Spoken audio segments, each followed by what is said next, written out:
से हम बाप के गोद में पहुंच जाते हैं, हम छोटे बच्चे बन जाते हैं। हाँ, एकदम बेफिक्र बाबा बैठा है ना। इतना सुंदर गीत था, चलते चल। हाँ, मान शान छोड़, झूठा अभिमान छोड़। लाइफ में सिंप्लिसिटी आती है जब हम झूठेपनी को छोड़ते हैं। जो व्यक्ति ज़्यादा सोचता है ना, ज़्यादा बोलता है, ज़्यादा कॉम्प्लिकेटेड होता है, समझो कुछ दाल में काला है। जो व्यक्ति क्लीन हार्टेड है, सच्चे दिल वाला है, बहुत सिंपल है वो व्यक्ति, जैसी है वैसी बात बताएगा। कुछ छिपाने की दरकार नहीं है, कुछ झूठ बोलने की दरकार नहीं है। उसका पूरा विश्वास रहेगा कि विजय सत्यता में है। आज हम सोच रहे थे, 2-3 दिन से हमारा चिंतन चला है ईश्वरीय स्नेह के ऊपर। हम सोचते हैं कि जैसे हम यहाँ बैठे हैं, हम खुद अपने पुरुषार्थ से बैठे हैं। ठीक है, चलो स्थूल रूप में तो आप घर छोड़ के यहाँ आए हैं, स्थूल रूप से पुरुषार्थ किया है, लेकिन आपके पीछे कितने मददगार हैं आपके जीवन में, जिनके गुड विशेस और प्यार के आधार से आप यहाँ बैठे हो आज। तो ईश्वर का एक अनोखा प्यार है, सच्चा है, अनादि है,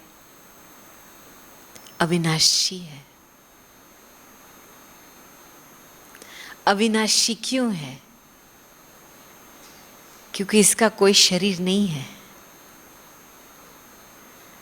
जो चीज विनाशी होती है वो सदा काल के लिए नहीं रह सकती है। तो स्थूल रूप में प्यार करना माना दिल का टुकड़ा टुकड़ा होना, क्योंकि रूप बदलता है ना। एक दिन तो ये रूप है, दूसरे दिन शरीर छोड़ आत्मा शरीर से निकल जाती तो ये रूप कौन सा बन जाता है? राख बन जाता है। क्या राख के साथ कोई मोह लगेगा? प्यार होगा? तो ऐसे लगता है दिल टूट गया। तो कितने जन्मों से देह के प्यार से हमने धोखा खाया है, क्योंकि नाम रूप का प्यार है, बदलता रहता है।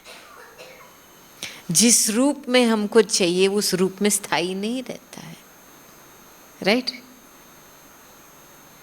तो ईश्वरीय स्नेह जो भी दिल के टुकड़े हैं, पूरा एक के साथ कनेक्ट करते हैं, एक बन जाता है दिल। क्योंकि ईश्वर अनादि है, अविनाशी है और सदा के लिए हमारा माँ है, बाप है, सखा है, फ्रेंड है। तो ईश्वर ने अपने तरफ से हमारे साथ संबंध निभाया है और निभा रहा है। जब भी बच्चा परेशान होता है तो मम्मी या पापा बोलता है तो तुरंत कोई में से एक तो आता है ना। तो बाबा भी ऐसा है, दिल का आवाज बाबा को पहुंचता है, बाबा रिस्पॉन्ड देता है, या किसी ने किसी को निमित्त बना के मदद पहुंचाता है आपको। तो बाबा ने केवल एक जन्म के लिए रिस्पॉन्सिबिलिटी नहीं उठाई है, लेकिन सारे कल्प के लिए संबंध निभाता है बच्चों के साथ। तो मैं सोच रही थी, अपने लिए सोच रही थी कि बाबा आपने जितना हमको प्यार दिया है,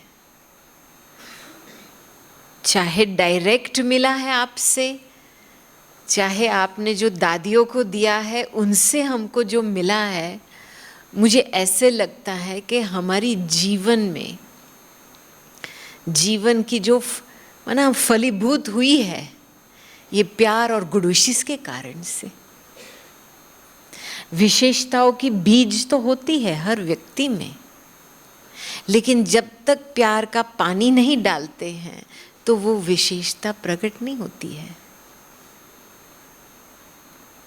तो हमारी जब विशेषता प्रत्यक्ष होती है, उस समय माया हमको धोखा देती है। देखना तेरी विशेषता कैसी है, तुम कैसी हो, कितनी अच्छी हो। ये नहीं दिखाई देता है कि किसी ने प्यार का पानी डाला है, तब तो जाग करके वो विशेषता खिल गई है ना। तो ये जो स्मृति रहती है कि सारी दुनिया, सर्व आत्माओं की उन्नति एक स्नेह से चल रही है, गुड विशेस से चल रही है, तो इसमें अभिमान आने की क्या बात है। जब आप रियली स्नेह को समझते हैं तो आपके दिल में थैंक्स बहुत निकलता है, अप्रिशिएशन बहुत निकलता है। थैंक यू बाबा।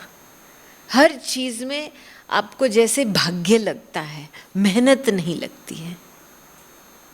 हर बात एक भाग्य है, मेरा भाग्य है, मुझे चांस मिला, भाग्य है ये चांस मिला।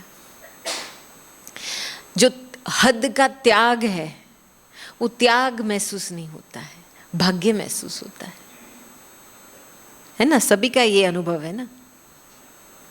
नहीं कहेंगे आपने कुछ त्याग किया है? छीछी चीज को कहेंगे त्याग किया है? नहीं किया है ना। तो ईश्वरीय स्नेह हमको एक इजी योगी बना देती है, कर्म योगी बना देती है और नेचुरल योगी बना देती है। क्योंकि ईश्वरीय स्नेह का जो अटूट अविनाशी संबंध है, उसके आधार से एक भावना बनी रहती है दिल में, एक रिगार्ड की भावना, सभी का भले की भावना, रहम की भावना। ये है प्रूफ कि ईश्वरीय स्नेह आपके लाइफ में काम कर रही है। आपका दिल सेंसिटिव नहीं रहेगा, नरम रहेगा, सेंसिटिव नहीं बनेगा। जिसका दिल नाजुक है, देहभान बहुत है, छोटी छोटी बातों में अपसेट या रोने आता है, इमोशनल हो जाते हैं जल्दी, माना अभी देह का रग छूटा नहीं है। ईश्वरीय स्नेह तूफान को भी एक तोहफा समझता है।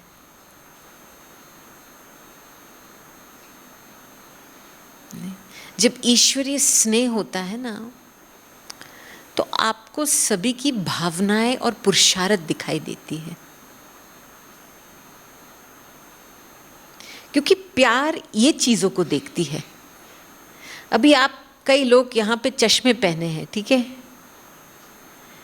जो कलर का चश्मा पहनेंगे उसी कलर का सब कुछ दिखाई देगा ना।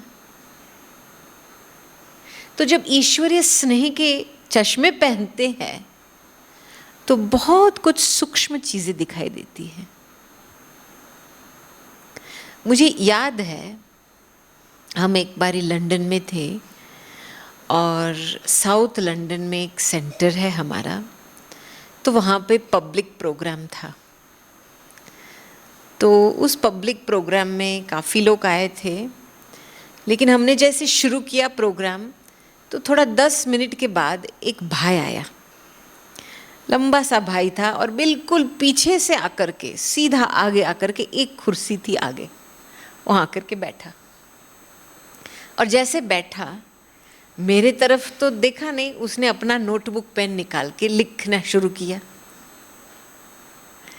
तो जैसे मैं बोलूँ वैसे वो लिखा। तो मैं सोच रही तो बहुत अच्छा स्टूडेंट है, लेकिन थोड़ा मुंह तो दिखाई देवे। तो चलो प्रोग्राम पूरा हुआ, टॉक पूरा हुआ, लेक्चर पूरा हुआ। उसके बाद हमने फिर क्वेश्चन आंसर, प्रश्न उत्तर का 10 मिनट का टाइम था। तो फिर हमने पूछा किसी का कोई प्रश्न है क्या? तो यही भाई ने हाथ ऊंचा किया। मैंने बोला भाई ठीक है, पूछो क्या है प्रश्न।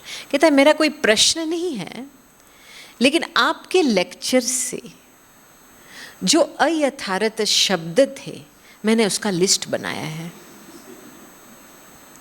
और उसके कंपैरिजन में जो रियल शब्द आपको यूज करने चाहिए थे उसका भी मैंने लिस्ट बनाया है। तो मैं आपको सुनाऊं क्या? मैंने बोला भल सुनाओ। तो फिर पढ़ने लगा, ये शब्द ठीक नहीं था, इसके बदले आप ये शब्द यूज करते तो ये बेहतर था। ये शब्द ठीक नहीं था, इसके बदले ये शब्द। जिस बात से आपने ऐसी बात बताई, ऐसी बात बताते तो ये बेहतर था। तो ऐसे करके करके 1 मिनट गया, 2 मिनट गया। मैं तो साक्षी होकर के देख रही हूँ ये खेल, ये क्या है। फिर तीसरे मिनट पे मुझे ये महसूस हुआ कि थोड़ा संगठन थोड़ा इम्पेशेंट हो रहा है। तो मैंने जल्दी बाबा को आह्वान किया। मैंने बोला बाबा ये आपका बच्चा है, इसको जो चाहिए दे दो। और जैसे मैंने बाबा का आह्वान किया तो मिड सेंटेंस उसने पूरा किया, आधे सेंटेंस में। ठीक है, मैंने इनफ बोल लिया। और उस समय मेरे दिल में इस आत्मा के लिए इतना प्यार, मैंने बोला कौन मेरे लेक्चर में इतना पुरुषार्थ करता है। आपने इतनी मेहनत की, मैं आपको बहुत थैंक्स देती हूँ, थैंक यू। आप बाद में फिर आपका नोट्स दे देना, मैं स्टडी कर लूंगी। ये बाबा की याद की कमाल है। बाबा को ना आह्वान करके फिर क्या होता है, आपका देभान टच होता है, आपकी सेंसिटिव बटन टच होती है, आपका अभिमान टच होता है। टच होता है फिर कौन से सोच चलते हैं, अरे क्या है ये, क्या बोल रहा है, इसको क्या पता है किसके सामने बोल रहा है। देखा ना। लेकिन ये आत्मा वंडरफुल जो है, जैसी है, इतनी मेहनत तो की ना हमारे लेक्चर पे, ध्यान से तो सुना, नोट तो लिया। तो पुरुषार्थ को भी आप थैंक यू करो ना। तो प्यार, ईश्वरीय स्नेह ये चीजें देखता है, भावना को देखती है, रोल को नहीं देखती है। भावनाएं बनी रहे संबंध में, जिसके पास ये ईश्वर स्नेह का रस है उसका ये बहुत अटेंशन रहता है कि भावनाएं बनी रहे संबंध में। भावनाएं कोई भी व्यक्ति के प्रति टूटे नहीं। और आपको कुछ भी करना है, उस व्यक्ति को हल्का भी कर लेना है, भल उसकी भी गलती है, नो प्रॉब्लम, लेकिन भावनाएं तो बनी रहे ना। उसको ऐसे अंदर तो महसूस होना कि मेरे लिए कोई है, भल मैं कैसा हूं वैसा हूं, मेरे लिए कोई है ना। ये एक व्यक्ति है जो मुझे तिरस्कार नहीं करता है। कितनी दिल की दुआएं निकलती है उस व्यक्ति के लिए। तो ईश्वरीय स्नेह को प्राप्त करने के लिए वृत्ति में बहुत शुद्धता चाहिए। हमने अनेक प्रकार की वृत्तियां बना के रखी है, इसके प्रति एक वृत्ति, इसके प्रति एक वृत्ति, इसके प्रति एक वृत्ति। क्यों? इसकी बात पकड़ के बैठे हैं, इसकी बात पकड़ के बैठे हैं, वो परिस्थिति की बात पकड़ के बैठे हैं। तो वृत्तियों को साफ करना है, ये बहुत इंपॉर्टेंट है। क्योंकि हमारे संबंध में हमको प्यार रूहानी प्यार महसूस क्यों नहीं होता है? क्योंकि विवृत्ति में, स्मृति में गंदगी है।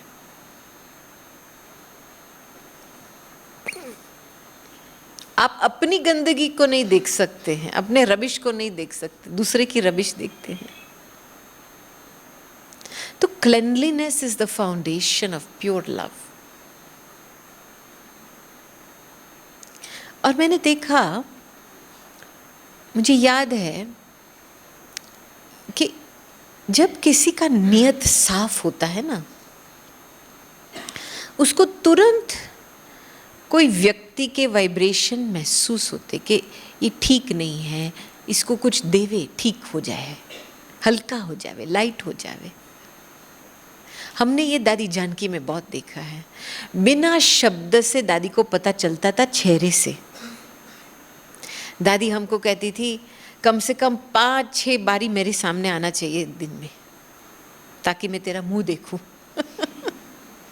मुंह से, चेहरे से सब कुछ पता चलता था दादी को, इसकी अवस्था कैसी है, दृष्टि कैसी है।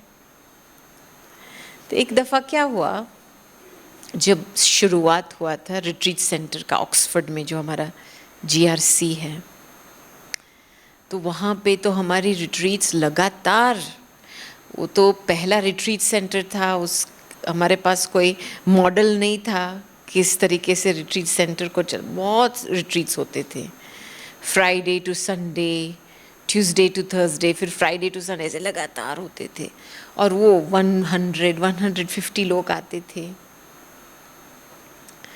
तो कभी कभी थकान बहुत होती थी, बीच में आधा घंटा 40 मिनट गैप मिलता था। तो एक दिन मुझे ऐसे ठीक नहीं लग रहा था, तो मैंने सोचा मेरे पास आधा घंटा है, मैं जाके लेट जाती हूँ कमरे में, रेस्ट कर लेती हूँ थोड़ा आधा घंटा। लेकिन हमारे कमरे में पहुँचने तक मुझे दादी का कमरा पास करना था। अभी दादी का दरवाज़ा ऑलवेज खुला होता है, और वो दिन में 11 बजे मैं अपने कमरे में जा रही हूँ, तो वो कमरा पास करना, तो मुझे पता है दादी देखेंगी, फिर पूछेंगी। तो मैं जब वहाँ पहुँची, उस कॉरिडोर में पहुँची, तो मैंने आवाज़ सुना कि कोई ग्रुप बैठा है दादी के साथ। तो मैंने सोचा ये तो ठीक है, तो दादी मुझे देखेंगी नहीं। तो मैं जल्दी ऐसे स्पीड पे लगा करके पूरी कॉरिडोर के दूसरे दरवाजे तक पहुंची, और जैसे मैंने दरवाजे पे हाथ लगाया, मैंने आवाज़ सुना, गोपी इधर आओ। ओ ठीक है, चलो, गया मेरा रेस्ट। मैं गई अंदर कमरे में, तो एक सिंधी परिवार बैठा था दादी के पास। तो दादी ने मुझे इधर आओ बिठाया, इधर बाजू में, और मैं बैठ गई। और मेरी मन बुद्धि तो मेरे बिस्तर में है। दादी ने मुझे यहाँ बिठा दिया, और दादी बोलने लगी, सिंधी में बोला, आधा हिंदी आधा सिंधी। 10 मिनट के लिए मैं बैठी रही। दादी ने क्यों ऐसे बिठाया है मुझे, मेरे पास अभी और 20 मिनट ही है। चलो, फिर बुद्धि बंद करके बैठ गई। फिर 10 मिनट के बाद पूरा किया, बोलते ठीक है, टोली लेके आओ, ब्लेसिंग लेके आओ। तो फिर परिवार निकल गया वहाँ से, कमरे से। तो दादी ऐसे देखा मुझे, कहती है आप ठीक हो? मैंने दादी को देखा। आपको कैसे पता चला दादी कि मैं ठीक नहीं हूँ? तुम जिस तरीके से पैदल कर रही थी, दादी को वाइब्रेशन पहुँचा। ठीक है, हाँ दादी, मुझे थोड़ा सिर दर्द हो रहा है, मुझे ठीक नहीं लग रहा है, मैंने सोचा मैं जाके लेट जाऊँ। अच्छा, तुमको पता है दादी ने क्यों तुमको बुलाया? नहीं दादी, तुमको हल्का करने के लिए बुलाया। कभी भी भारी होकर के रेस्ट पे नहीं जाना चाहिए, इसलिए दादी ने तुमको बिठाया, थोड़ा परिवार के साथ ज्ञान का चिट चैट करके हल्का करे। अभी जाओ, तुम जाके सो जाओ। ये देखो, कौन करेगा ऐसा प्यार? ये आप इसको कॉपी नहीं कर सकते हैं, ये एक अंदर नियत की बात है, जो आप आत्मा को कोई भी हालत में इसको हल्का करना चाहते हैं। ये प्यार है ना, प्यार, डोंट माइंड, डोंट वरी, आगे बढ़ो, नो प्रॉब्लम, ये प्यार है। नहीं तो अंदर से मैं कहूँगी इतनी एक नरम सॉफ्टनेस या स्पिरिचुअल सेंसिटिविटी रहे कि हम बेबीज को हैंडल कर रहे। आत्मा है क्या? बेबी है ना, बाबा की बेबी है ना। हाँ? कुछ भी हो जाए बेबी को प्यार देंगे ना, नो प्रॉब्लम।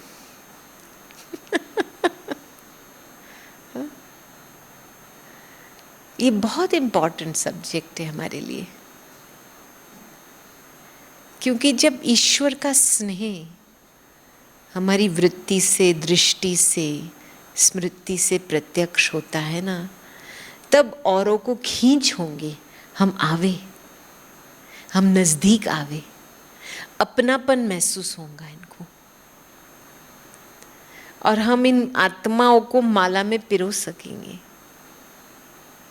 नहीं तो यही हमारा काम है। लेकिन प्यारा बनना है, ये कैपेसिटी होती है, क्योंकि सबसे बड़ा विघ्न हमारे प्यार में है हमारा देह का भान।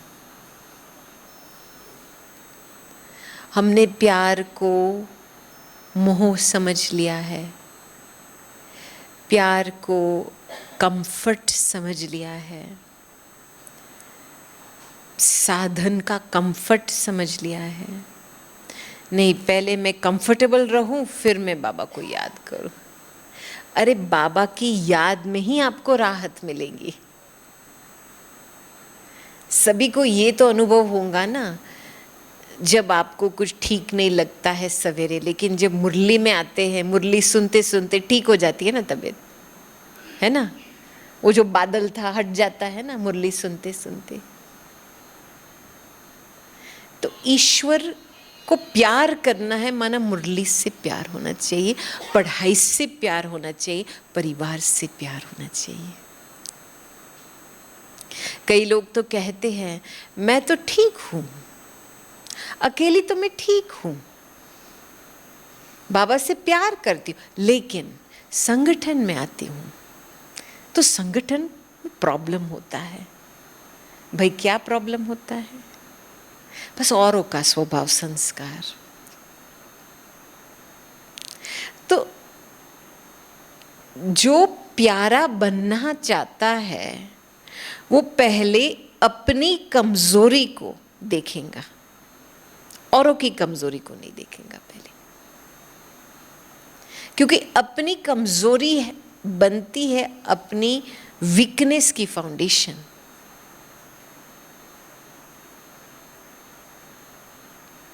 प्यार है तो फुआरा है, आप दे रहे हैं प्यार, नो प्रॉब्लम। अंदर से प्यार की कमी है, कुछ कमजोरी है, तब सेंसिटिव नेचर होते हैं।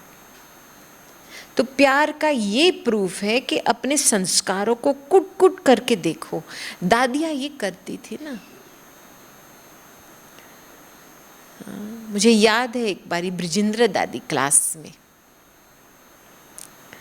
बताया था, मुझे इतना अच्छा लगा कि जैसे कितनी ऑनेस्ट है हमारी दादियाँ अपने पुरुषार्थ में। जैसा पुरुषार्थ करते हैं बाबा के सामने वो क्लियर चार्ट रखते हैं।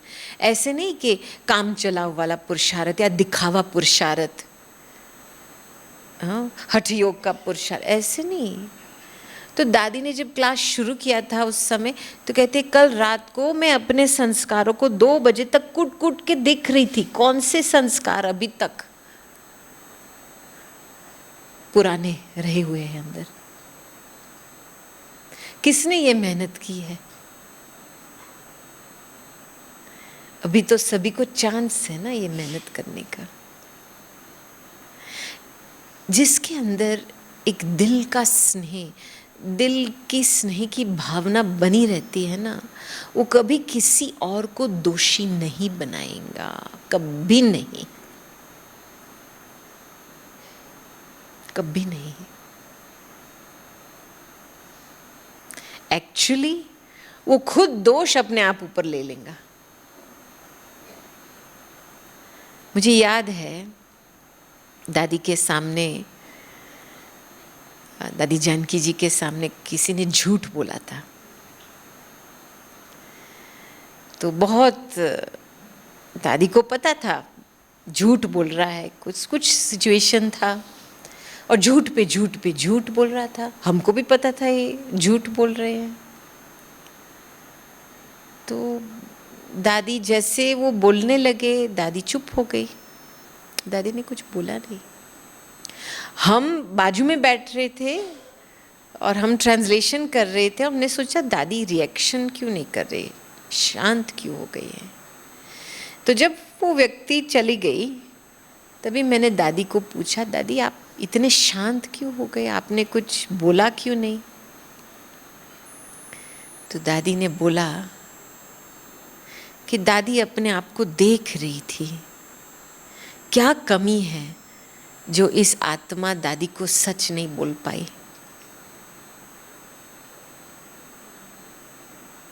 देखो, समझ में आई बात।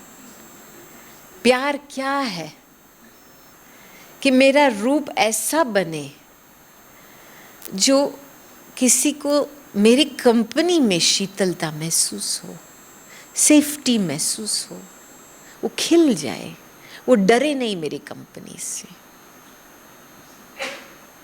समझ में आई बात।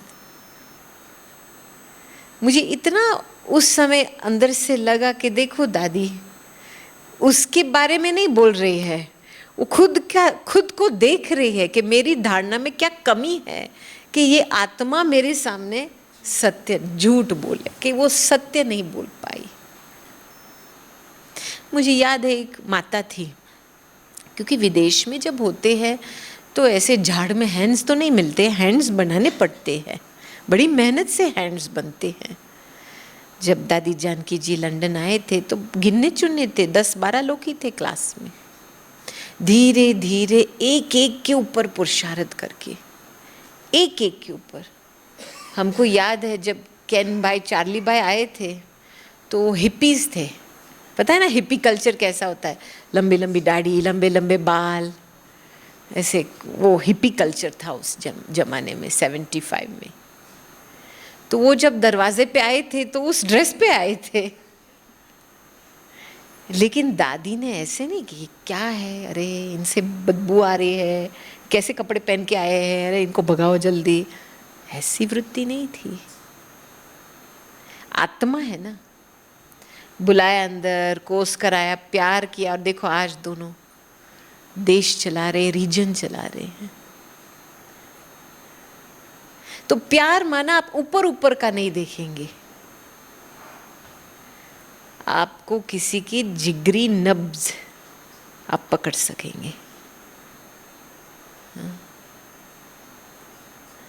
तो मुझे याद है दादी क्या करती थी, कभी कभी नए देशों में सेवा शुरू होती थी तो दादी जी कई ऐसी गिनी चुनी माताएं थी जो बहुत सर्विसेबल थी, भल घर गृहस्थ में रहती थी लेकिन इनका घर भी सेंटर जैसा होता था, एकदम पक्की थी। तो दादी इनको ट्रेनिंग दे करके दादी माताओं को भेजती थी नए नए देशों में, टीचर के साथ भेजती थी माताओं को। तो एक बार एक माता को भेजा था, तो वो माता वापस आई 3-4 वीक के बाद और काफ़ी नाराज़ हुई थी। तो जब दादी से मिली तो काफ़ी नाराज़ थी, तो थोड़ा जोश में बोलने लगी, दादी क्या है, मुझे किस जगह पे आपने भेजा, मैं अकेली थी, मेरे पास कोई हैंड्स नहीं था, एट्सेट्रा एट्सेट्रा एट्सेट्रा। बहुत लंबी चौड़ी बात, लेकिन बहुत अपसेट थी। दादी ने बहुत उसको प्यार से मनाने की कोशिश किया, बहन को बताया कि देखो दादी ने आप में विश्वास रखा है ना, दादी का पूरा विश्वास था कि आप जाके हैंड्स बनाएंगे जैसे दादी ने आपको हैंड्स बनाया। लेकिन बेचारी का दिल नहीं मान रहा था, उसके दिल में जो भरा हुआ था वो सब बाहर हुआ। ठीक है, फिर नेक्स्ट डे क्लास के बाद दादी ढूंढ रही थी कहाँ है वो माता। तो मैंने बोला दादी आई तो नहीं है, कहते जांच करो कहाँ है। तो मैंने फ़ोन किया तो घर पे थी। कहते मुझे आज बुखार हो गया है। मुझे पता चला क्यों बुखार हुआ है। तो जब दादी के पास गए, दादी को बताया कि दादी वो आई नहीं है, कहते हैं मुझे बुखार है। तो दादी ने बोला ठीक है चलो हम उसके घर पे चलते हैं। हाँ, बोला दादी देखो ये करना है, चलो ये पूरा करके हम चलते हैं। दादी जरूरी नहीं है, वो कल आएंगी क्लास में। नहीं, दादी को उस आत्मा को इतना प्यार देना है कि वो भूल जाए जो भी उसने दादी को बोला था, वो सब कुछ भूल जाए। इतना प्यार दादी उसको देना है। अभी आपके पास ईश्वर स्नेह का इतना स्टॉक है जो आप कोई भी व्यक्ति के भूल को भी मिटा सकते हो उसकी स्मृति से। या अंदर नोटपैड पेन है, तुम ऐसा है, तुमने ऐसा बोला, तुमने ऐसा किया, तुमने ऐसा है, ये क्या है?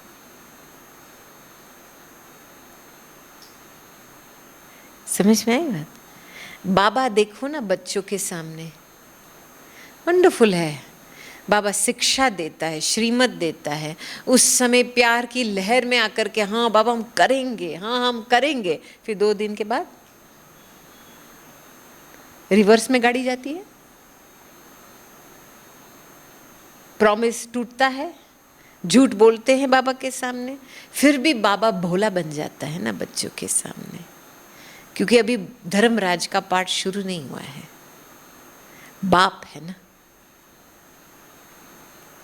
तो बाप का काम यही है कि बच्चों को आगे बढ़ाना।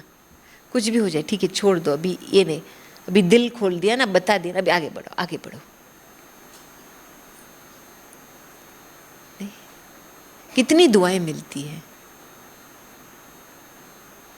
तो प्यार, ईश्वर की स्नेह, उसका प्रत्यक्ष रूप प्रैक्टिकल में अहिंसा। हमको याद है एक यूथ कोऑर्डिनेटर्स का ग्रुप था, तो हर दिसंबर में जो इंटरनेशनल यूथ फोरम होता था, शुरू से लेकर के हमारी रिट्रीट दादियों की सिटिंग रूम में होती थी। एक दादी की सिटिंग रूम में जाओ, दूसरे दादी की सिटिंग रूम में जाओ, तीसरे, और ऐसे दिन बीतता था। पिकनिक पे जाओ दादियों के साथ। तो धीरे धीरे धीरे फिर एक के बाद दादी सूक्ष्म पार्टी में, एडवांस पार्टी में चले गए। तो पर दादी जाने के बाद हम रुक्मिणी दीदी के साथ बैठे थे, तो हमने पूछा था, थोड़ा रुक्मिणी दीदी स्टोरीज सुना रहे थे परदादी के बारे में। तो मुझे एक कहानी बहुत टच हुई कि एक दिन गुरुवार का दिन था और यहाँ पर ही थे, क्योंकि परदादी का कमरा यहाँ इंद्रप्रस्थ में है ना, नंबर रूम, पहला कमरा, वो निर्मल शांता दादी का कमरा था। तो रुक्मिणी बहन, भोग का दिन था तो बाल धुलाई किया था, तो वहाँ जो छोटा सा क्या क्या कहेंगे पैटियो अंदर है, तो वहाँ बैठे थे और बाल ऐसे सुखा रहे थे और थोड़ा हाँ कोम से थोड़ा बना रहे हैं बाल को। तो बाल तो गिरते हैं, लंबे होते तो गिरते हैं नीचे। तो दादी अंदर आई, दादी ने बोला, अरे रुक्मिणी, ये देखो तेरे बाल इतने लंबे चौड़े हैं और यहाँ पे इतनी छोटी छोटी चकलियाँ, वो छोटी छोटी क्या पंछी, हाँ इतने पतले पतले उनके पाँव होते हैं, तेरे लंबे बाल इनके पाँव में आ जाएगा तो वो कैसे उड़ेंगी? ये देखो ये क्या है? वेरी डीप, मैं कहूँगी सेंसिटिविटी, कि मेरे से किसी को दुख न पहुँचे, मेरे कर्मों के आधार से किसी को कष्ट न मिले। ये है ईश्वरीय स्नेह की शक्ति, बिल्कुल अहिंसक बना देती है। समझ में आई बात? एक छवि बन रही है, प्यार की छवि कैसी होनी चाहिए, मोटे रूप से प्यार नहीं, हम समझते बस किसी को खुश करना, लेकिन ये तो स्वार्थ वाला प्यार है। वो व्यक्ति हमारे से खुश रहे इसलिए हम उसको खुश कर रहे हैं। ये तो पूरा खेल है, संबंधों का खेल है। और इस खेल में ना हम खुश रहते हैं, ना वो सामने वाली व्यक्ति खुश रहता है, ना हम संतुष्ट रहते हैं, ना वो सामने वाली व्यक्ति संतुष्ट रहता है। बड़ी दादी का प्यार तो बहुत एफेक्शनेट, स्नेह भरा प्यार था। हम बचपन में थे तो बड़ी दादी हमको देखते थे तो आइसक्रीम मंगाती थी, चलो पिकनिक पे जाए, फिर हमको भाकी पहनती थी। लेकिन हम जब दादी जानकी के पास आए तो दादी जानकी का प्यार ऐसा नहीं था। दादी जानकी का प्यार लॉ था। कहते ना, love and law, law is love, love is law. इत्फाक से दादी हमको पूछती थी तुम ठीक हो। उनको चेहरे से तो सब कुछ पता चलता था, लेकिन बड़ी दादी जैसे ऐसे ऐसे प्यार नहीं करती थी। दादी का प्यार सत्यता था। जब भी दादी कुछ डायरेक्शन देती थी और हमारा मुंह थोड़ा सा भी बदले ना, मुंह क्यों, चेहरा क्यों बदला, आउट, चेहरा क्यों, अच्छा दादी नहीं, दादी नहीं बोलेंगी, अभी कुछ भी नहीं बोलेंगे, नहीं नहीं नहीं दादी बोलो बोलो बोलो, हम करेंगे, हम चेहरा नहीं बदलेंगे, आप बोलो बोलो, हम करेंगे। और मैंने ये कहानी तो बहुत बारी सुनाई है। जब हम कार में जा रहे थे, शायद आपने सुनी होंगी ये, माउंट आबू से नीचे आ रहे थे, तो उस समय मुझे तो जैसे वॉमिटिंग सेंसेशन हो रहा था, और दादी तो खाती है पीती है, ईमेल पढ़ती है गाड़ी में, और फिर मुझे बोला आप नोटबुक पेन निकालो, मैं डिक्टेशन कराती हूँ। और मुझे तो चक्कर आ रहे हैं, तो मैंने तो बीच में कुमार को बोला आप गाड़ी रोको, बाहर निकलती हूँ। थोड़ा 2-3 गहरा सांस लिया, आधा नींबू लिया, थोड़ा अपने आप को सेट किया। फिर जैसे मैं गाड़ी में बैठी तो दादी ऐसे देखने लगी मुझे, तुमको ये नहीं होना चाहिए। मैंने हाथ जोड़ा, मैंने बोला दादी आप इतने हमारे से बड़े हो, आप खाते हो पीते हो सोते हो पढ़ते हो गाड़ी में, आपको कुछ नहीं होता है, हमको क्यों होता है इतना, मुझे क्यों इतना चक्कर वॉमिटिंग सेंसेशन होता है। और दूसरी बात, हाँ कोई और होता तो वो पूछता आपको ग्लास पानी चाहिए, लेकिन आप वो भी नहीं मुझे पूछते हैं, आप ऐसे ही बोलते हो कि तुमको ये नहीं होना चाहिए। तो जैसे छोटा बच्चा रूठता है वैसी थी मेरी स्थिति उस समय।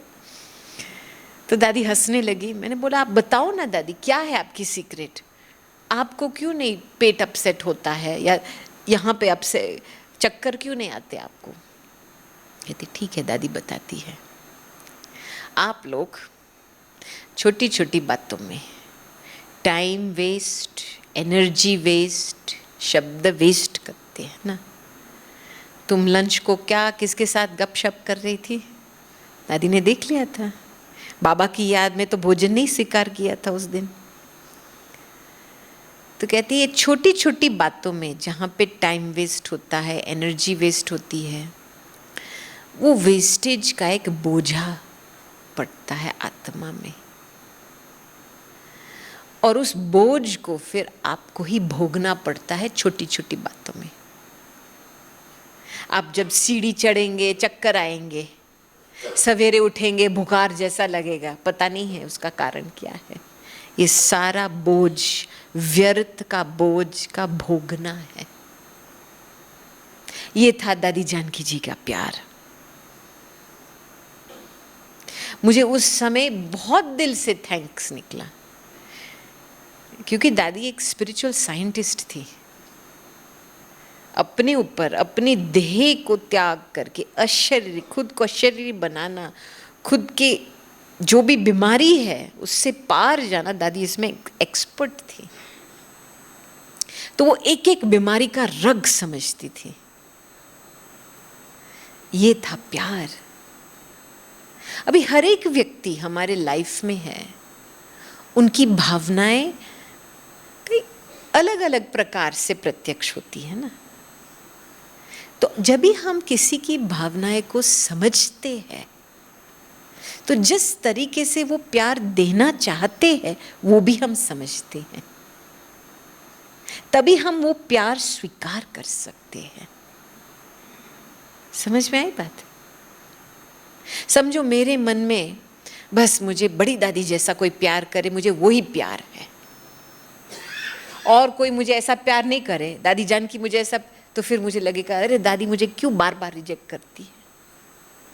लेकिन आपने दादी की भावना समझी नहीं। तो ये एक मेहनत है। प्यार, ईश्वरीय स्नेह एक है समझने की कोशिश करता है। पहले कुछ चीज को समझना है तो साक्षी होकर के देखना है। पहले जो है जैसी है पहले साक्षी होकर के देखो, ऑब्जर्व तो करो, अपना टूटू नहीं चलाओ। पहले उस चीज को जिस रूप में क्या हो रहा है ऑब्जर्व तो करो, समझो बात पहले। और फिर जिसमें ईश्वरीय स्नेह की भावना होती, सीखने की भावना होती है। मैंने ये देखा दादी जी में बहुत था ये। अब सोचो भिन्न भिन्न देशों में सफ़र करना, भिन्न भिन्न कल्चर्स में, भिन्न भिन्न भाषा वाले के साथ एडजस्ट करना खुद को। दादी ने बहुत कुछ सीखा है और अपने आप को एडजस्ट करके, मोल्ड करके दादी ने खुद में परिवर्तन लाया और औरों में भी परिवर्तन लाई थी दादी ने। तो ये सारी प्रैक्टिकल बातें हैं। हम ऊपर ऊपर से बोलते हाँ बाबा आई लव यू, बहुत बोलने से में बहुत इजी है, लेकिन आपका प्यार कितना डीप है? या ऊपर ऊपर से खुश करने वाला प्यार है? डीप जाना चाहिए। नहीं, ठीक है, ओके। हाँ, तो आप लोग रिट्रीट करने के लिए नहीं आए हैं, बाप समान बनने के लिए आए हैं। क्योंकि जिसके साथ प्यार है, सच्चा दिल का प्यार है, ऐसे नहीं स्वार्थ वाला प्यार जो समय को देख करके तब प्यार करता है, जब काम होता है तब प्यार करते हैं, नहीं। ये एक प्यार बनी रहे, उसके लिए एक वार्तालाप बनी रहे। बाबा के साथ बातें करो ना, और बातें करने में सुनने का भी गैप रखना होता है, पता है ना। जब किसी के साथ वार्तालाप होता है तो आप थोड़ा बोलते हैं, वो सुनते हैं, वो थोड़े बोलते हैं, आप सुनते हो ना। आपका सारा टाइम टू तो नहीं चलता है ना। तो जब हम बड़े बाबा के सामने जाते हैं ना, सार रूप में बाबा को बता दो, फिर बुद्धि को शांत करके सुनो बाबा क्या देना चाहता है मुझे। एक दिल की बात है, बाबा की भावनाएं स्वीकार करो। उस समय दृष्टि से बहुत कुछ पता चलता है। हम जब बाबा की दृष्टि लेते हैं, दृष्टि में इतना कुछ है। देखो बाबा की दृष्टि में बाबा ने पहले तो हमको पहचाना है ना, राइट। हमने बाबा को नहीं पहचाना है, बाबा ने इस डायमंड को पहचाना। तो बाबा की दृष्टि में हमारी संपन्नता है। तो जब हम बाबा की दृष्टि लेते हैं तो वो संपन्नता की भावना हमारे अंदर प्रकट होती है। समझ में आई बात? इसीलिए जब भी कुछ ब्लॉकेज या बैरियर कुछ भी है दिल में, नो प्रॉब्लम, बता दो, लेकिन बुद्धि शांत करके बाबा की दृष्टि लेकर के जो उस समय भावना मिल रही है बाबा से वो ले लो।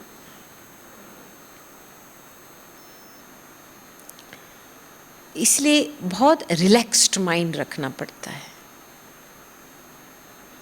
बाबा बैठा है ना, ड्रामा कल्याणकारी है, बाबा करण करावन है यार, है क्या बाबा अपने बच्चों को नुकसान तो नहीं पहुंचने देगा? तो रिलैक्स, कुछ सीखना है यहाँ पे, कुछ अच्छे कर्म के हिसाब किताब चुक तो हो रहे, नो प्रॉब्लम, थैंक यू। क्यों, क्या शब्द नहीं निकलना चाहिए मुख से? वो पूरे देह भान के शब्द होते हैं जो हम ना बाप की भावनाएं, शिक्षाएं, ना ड्रामा की अथॉरिटी को एक्सेप्ट कर पा रहे हैं। और हमने ये बात देखी है, दादी जानकी ने, ड्रामा उनकी बेस्ट फ्रेंड थी। दादी ने कभी ड्रामा की बात को टाला नहीं है, कुछ भी हो जाए, चाहे सामने कोई दादी को तिरस्कार करे, अपोज करे, रिजेक्ट करे, ना बोले, मुंह में ना बोले, तो भी ठीक है भाई।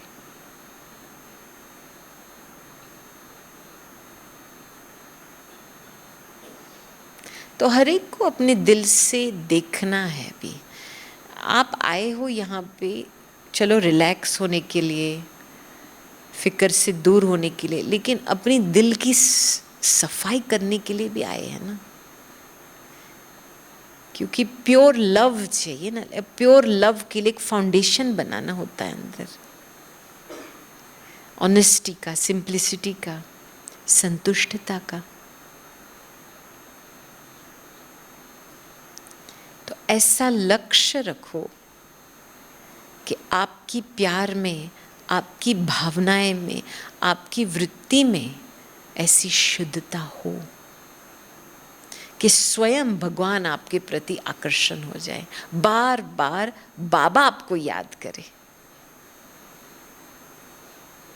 तभी फिर आपको ये फीलिंग आएंगी कि आपकी याद निरंतर है दिन में, क्योंकि जब एक दूसरे को याद करते हैं तो वो नेचुरल एनर्जी फ्लो रहती है ना।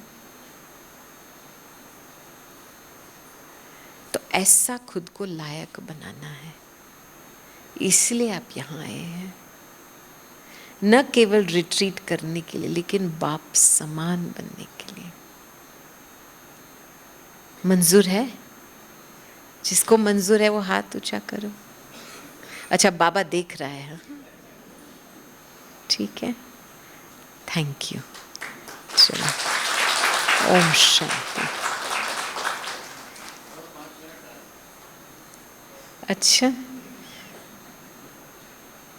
किसी को कुछ पूछना है?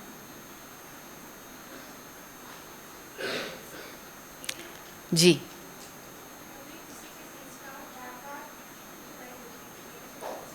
किसी के संस्कार, किसी के नेगेटिव संस्कार दिखाई देते हैं और आप ही दुखी होते हैं उसको देख के। नहीं, क्या है, ये है बुद्धि की बात। हमको अपनी बुद्धि को सतोगुनी बनाना है और बुद्धि को ट्रेनिंग देना होता है। आपकी बुद्धि एक किचड़े का डब्बा तो नहीं है ना। किचड़े का डब्बा है, तमोगुनी है, तो आप सभी की तमोगुनी बातें पिक करेंगे।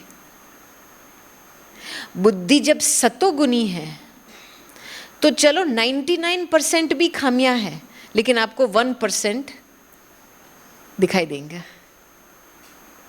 तो सतोगुनी बुद्धि जो विशेषता है, क्वालिटीज है, गुण है, जो अच्छा है, उसको खोज करती है।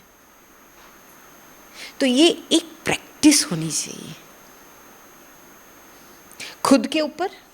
पहले क्या है, हम आगे बढ़ना चाहते हैं ब्राह्मण जीवन में, लेकिन इसमें क्या होता है, कभी कभी हम भूल जाते हैं, हमारी प्राप्तियों को देखने के लिए भूल जाते, क्या सीखा है वो नहीं ध्यान में देते, औरों को क्या मिला है उसमें फंस जाते हैं। लेकिन जब हम खुद को अप्रिशिएट करते हैं और हम खुद के लिए एक सतोगुनी दृष्टि रखते हैं कि बाबा मुझे क्या बना रहा है खुद के प्रति, तभी औरों के प्रति वो दृष्टि बनी रहती है। इसीलिए हर रोज 2 चीजें करनी चाहिए। एक है प्राप्ति का लिस्ट बनाना है, और दूसरा अपनी संपन्नता के साथ कंपेयर करके देखना है मैं कहाँ तक हूँ, पहुँची हूँ।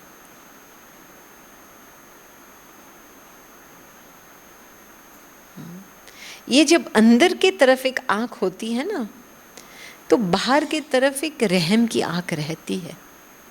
क्योंकि दादी क्या बोलती थी हमको, बेचारा परवश है, कुछ प्रभाव काम कर रहा है।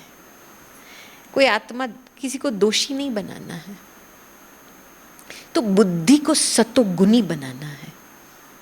पढ़ाई का बहुत ध्यान रखना है इसमें। पढ़ाई में कमी होती है ना, तब बुद्धि का बर्तन साफ नहीं रहता है। क्योंकि knowledge is wisdom, wisdom is light. आप हर चीज समझ से देख पाएंगे फिर।